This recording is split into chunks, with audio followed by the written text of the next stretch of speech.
السلام علیکم respected students. آج ہم آغاز کرنے جا رہے ہیں چیپٹر نمبر 2 بایوڈائورسٹی کا.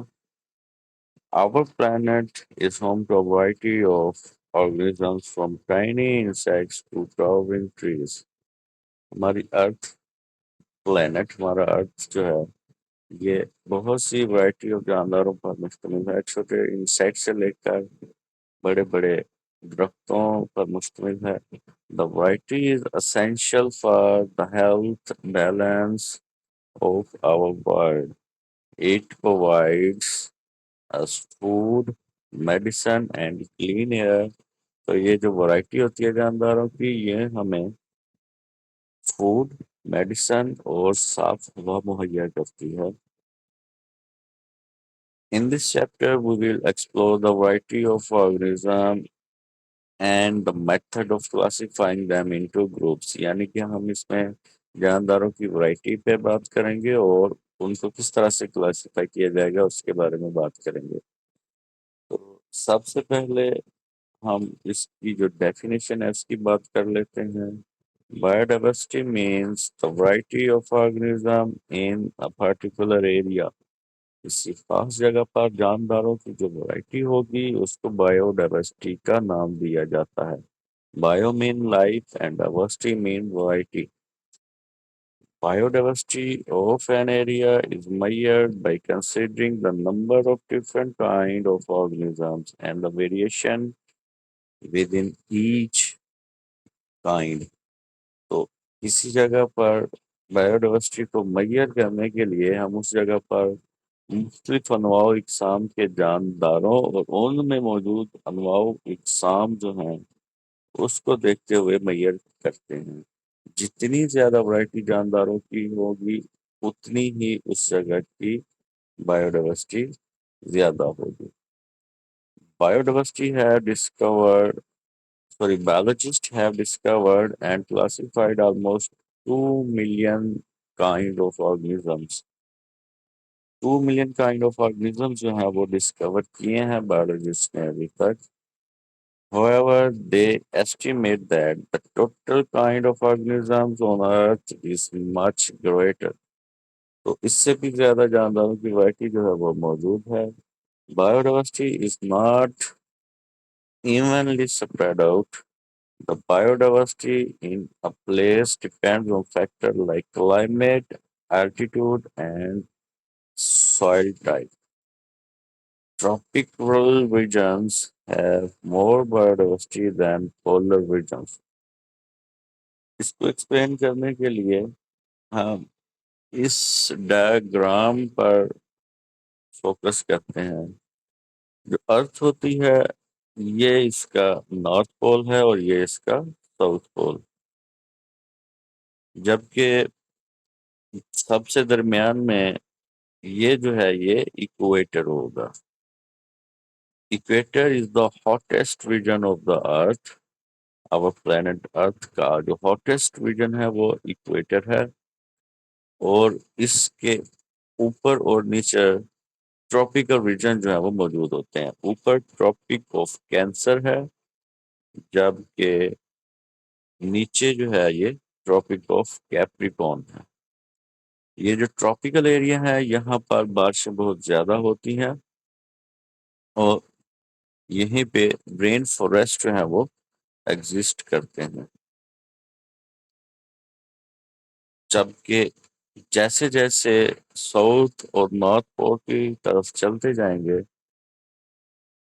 ٹمپریچر جو ہے اسی طرح سے ڈاؤن ہوتا جائے گا، نارتھ پول کی طرف بھی اور ساؤتھ پول کی طرف بھی.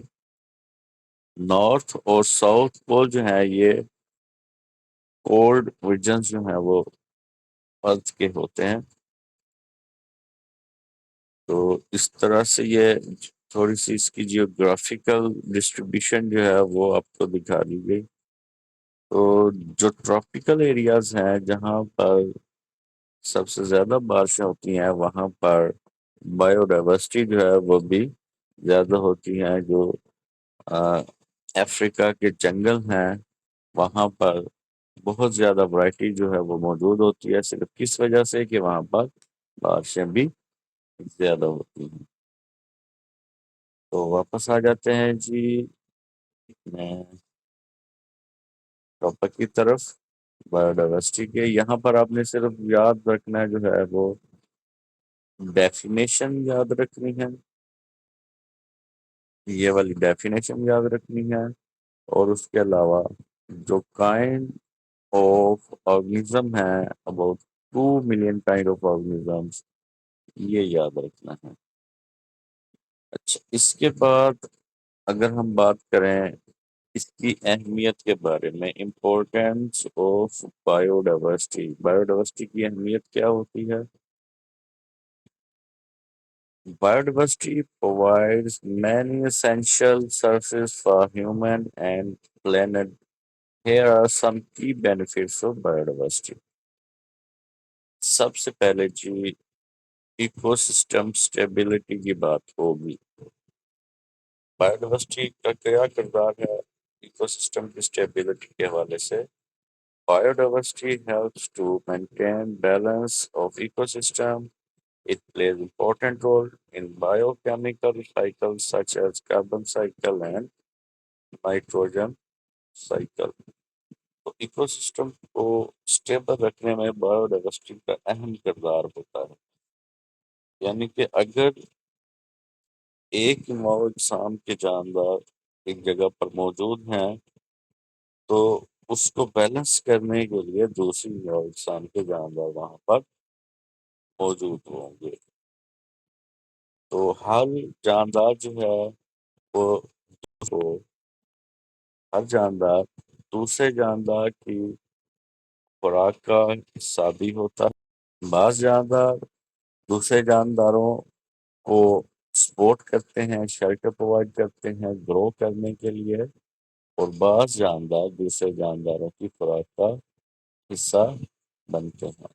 اس طرح سے یہ جو فوڈ اور شیلٹر کا جو بیلنس ہے ایکو سسٹم میں، وہ کسی بھی ایکو سسٹم کو اسٹیبل رکھنے میں اہم کردار ادا کرتا ہے۔ یعنی کہ اگر کوئی جاندار کسی ایکو سسٹم میں تعداد میں اگر زیادہ ہوتا ہے تو اسی وقت کوئی اور جاندار اس کو اپنی خوراک کے طور پر استعمال کرتا ہے، اور اس کو اس کی جو ورائٹی ہے، اس کی جو تعداد ہے، جو اس کو کم کرنے میں اہم کردار ادا کرتے ہیں۔ تو ایکو سسٹم کو اسٹیبل رکھنے کے لیے ورائٹی کا ہونا بہت ضروری ہے۔ اگر ورائٹی کم ہو جائے گی تو جو جاندار ایک دوسرے کے اوپر ڈپینڈ کر رہے ہیں ان کی ڈپینڈنسی بھی کم ہو جائے گی، اور اگر ختم ہو جائے گی تو پھر ایکو سسٹم کے ایگزسٹ ہونے کے لیے بہت مشکلات پیش آئیں گی۔ اس طرح سے ایکو سسٹم کو اسٹیبل کرنے کے لیے بایو ڈائیورسٹی کا بہت اہم کردار ہے۔ اس کے علاوہ کلائمیٹ ریگولیشن کے لیے بھی بایو ڈائیورسٹی جو ہے وہ بہت اہم ہے۔ Plants and algae absorb carbon dioxide. It helps to keep the climate balance. تو یہ جو پلانٹس اور ایلجی جو ہیں فوٹوسینسس کے لیے کاربن ڈائی آکسائڈ کا استعمال کرتے ہیں، اور ان ریٹرن آکسیجن جو ہے وہ دیتے ہیں۔ آکسیجن ریسپریشن کے لیے اہم ہے، ریسپریشن ہوگی تو انرجی پروڈیوس ہوگی جانداروں میں۔ تو اس طرح سے جو مختلف ورائٹی ہے جانداروں کی، یعنی کہ پلانٹس اور ایلجی، یہ کاربن ڈائی آکسائڈ یوز کر رہے ہوتے ہیں، وہی کاربن ڈائی آکسائڈ جو ریسپریشن کے نتیجے میں جاندار خارج کرتے ہیں۔ دوسری طرف جو اینیملز ہیں یا جو کنزیومرز ہیں وہ اسی آکسیجن کو جو کہ پلانٹس اور ایلجی فوٹوسینتھسس کے عمل سے کاربن ڈائی آکسائڈ کو استعمال کرتے ہوئے خارج کر رہے ہوتے ہیں، اس کو ریسپریشن کے لیے استعمال کر رہے ہوتے ہیں۔ اس طرح سے کلائمیٹ جو ہے وہ ریگولیٹ رہتا ہے۔ دوسرا یہ کہ جو کاربن ڈائی آکسائڈ ہے اگر یہ زیادہ مقدار میں ہو جائے گی ہمارے ایٹماسفیئر میں تو وہ گلوبل وارمنگ کا باعث بھی بنتی ہے۔ تو اس کو پلانٹس اور ایلگی یوز کرتے ہیں فوٹوسینتھسس کے لیے، اس کی مقدار کو کم کرتے ہیں تاکہ گلوبل وارمنگ کے خطرے سے بچا جا سکے۔ اسی لیے پلانٹ گرو کرنے کا مقصد ایک کلائمیٹ کو ریگولیٹ کرنا بھی ہوتا ہے۔ اس کے علاوہ natural resources, biodiversity provides a vast array of resources from food and medicine to building material and fuel۔ یہ بایوڈائیورسٹی میں جو ٹریز ہوتے ہیں، ان کی جو ورائٹیز ہوتی ہے، وہ بلڈنگ مٹیریل میں ووڈ کے طور پر استعمال ہوتے ہیں، اور جو ووڈ ہے وہ فیول کے طور پر بھی استعمال ہوتی ہے۔ اس کے علاوہ فوڈ اور میڈیسنز جو ہیں وہ بھی حاصل کیے جاتے ہیں بایوڈائیورسٹی سے۔ فوڈ میں ڈفرینٹ جو سبزیاں ہوتی ہیں جو ہم فوڈ کے طور پر استعمال کرتے ہیں، گھاس جو ہے یہ کنزیومرز فوڈ کے طور پر استعمال کرتے ہیں، اسی طرح سے جو چارہ ہوتا ہے۔ اس کے علاوہ جو میڈیسن جو ہیں وہ حاصل کی جاتی ہیں، ایکسٹریکٹ کی جاتی ہیں جڑی بوٹیوں سے۔ تو جتنی بایوڈائیورسٹی زیادہ ہوگی اتنی ہی یہ تمام جو نیچرل ریسورسز ہیں یہ بھی زیادہ ہوں گے۔ اس کے بعد جو بینیفٹ ہے جی economic benefit, biodiversity supports different industries including agriculture, tourism and pharmaceuticals. تمام انڈسٹریز کی اکنامک گروتھ کے لیے بھی بایوڈائیورسٹی اہم کردار ادا کرتی ہے۔ تو یہ تو ہوگی بایوڈائیورسٹی کی اہمیت یا امپورٹینس۔ تو یہاں تک جو یاد رکھنے والی باتیں ہیں، بایوڈائیورسٹی کی ڈیفینیشن، جو kinds of organism 2 million kind of organisms, اور یہ جو امپورٹینس دی گئی ہے، 4 پوائنٹس دیے گئے ہیں: ecosystem stability, climate regulation, natural resources اور اکنامک بینیفٹس۔ کے بعد اگر آپ یہاں پر دیکھیں 22 مئی انٹرنیشنل بایوڈائیورسٹی ڈے کہا جاتا ہے۔ یونائٹڈ نیشن کی طرف سے اس کو ڈکلیئر کیا گیا ہے 22 مئی کو انٹرنیشنل بایوڈائیورسٹی ڈے کو سیلیبریٹ کیا جاتا ہے تاکہ بایوڈائیورسٹی کی پروٹیکشن کو پروموٹ کیا جا سکے۔ اب ہم بات کریں گے جی کلاسیفیکیشن۔ کلاسیفیکیشن بہت سمپل اگر بات کریں، کلاسیفیکیشن پہلے بھی اس کا ذکر آیا تھا کہ جیسے ایک اسکول میں، ایک کالج میں ڈفرینٹ کلاسز ہوتی ہیں، ان کا مقصد کیا ہوتا ہے کہ جن کا سلیبس سیم ہوتا ہے ان کی ایک کلاس بنا دی جاتی ہے، اور جن کا سلیبس ڈفرینٹ ہوتا ہے ان کی ایک علیحدہ سے کلاس ہوتی ہے۔ اسی طرح سے جانداروں کی سملیرٹی اور ڈفرینسز کی بیس پر ان کے ڈفرینٹ طرح سے کلاسیفیکیشن جو ہے وہ کی جاتی ہے۔ اس کے بارے میں اب ڈیٹیل ہم پڑھیں گے۔ سب سے پہلے آبجیکٹو کے حوالے سے یہ لائن آگے جی، biologists have identified about 2 million kind, یہ پہلے بھی آیا کہ 2 لاکھ اقسام جو ہیں وہ biologists نے آئیڈینٹیفائی یا ڈسکور کی ہوئی ہیں۔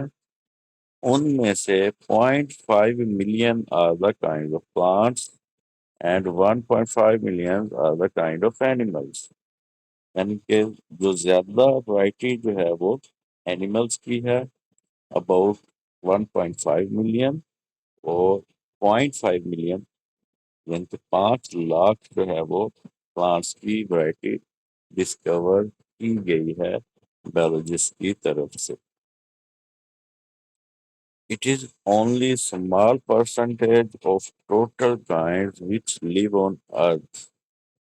تو یہ بہت معمولی سی جو کیلکولیشن دی گئی ہیں، بہت معمولی سے نمبرز ہیں ابھی تک ڈسکور کیے جا سکے ہیں بایولوجسٹ کی طرف سے۔ Every year, biologists discover thousands of new kinds of organisms. To better study such large collection of organisms, biologists classify them. Classification is process.